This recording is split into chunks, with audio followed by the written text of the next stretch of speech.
السلام علیکم ورحمۃ اللہ وبرکاتہ۔ آپ پریشان ہیں؟ کیوں؟ مال کی کمی ہے، غربت ہے؟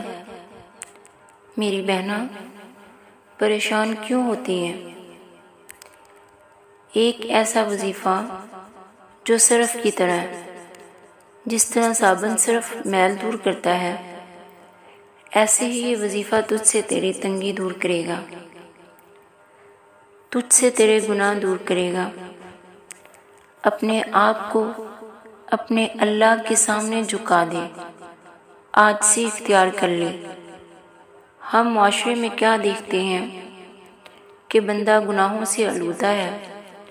جب بندہ گناہوں سے آلودہ ہو گیا تو اس کا بدن میل کچیل سے آلودہ ہو گیا، دل کالا ہو گیا، دل سخت ہو گیا، دل پہ مہر لگ گئی،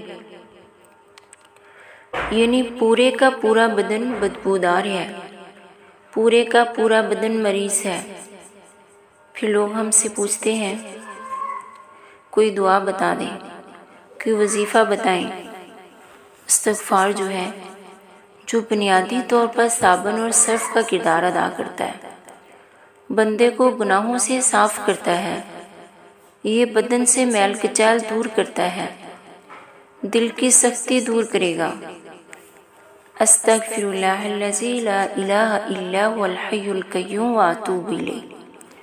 کثرت کے ساتھ پڑھیں، اسے پڑھنے میں وقت نہیں لگتا، 1 سے 2 منٹ میں ہم ایک تسبیح کر سکتے ہیں۔ اگر تجربہ اور عادت ہو جائے تو وقت نہیں لگتا، لیکن شرط یہ ہے کہ نیت خالص ہونی چاہیے، اللہ سے امید رکھیں۔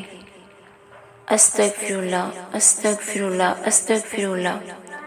آپ پڑھنا شروع کر دیں، پھر اس کے کرشمے دیکھیں، کیسے تجھ سے تنگی دور ہوتی ہے، کیسے تجھ سے غربت دور ہوتی ہے، کیسے اللہ کی رحمتیں تجھ پر نشاور ہوتی ہیں، کیسے آپ کے حالات بدلنا شروع ہوں گے۔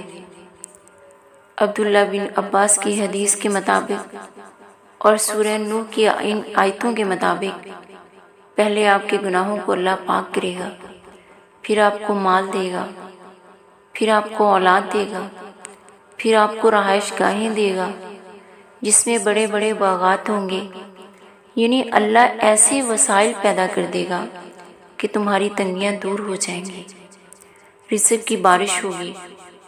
تو میری بہنہ سوچئے مت، آج سے شروع کر دیں۔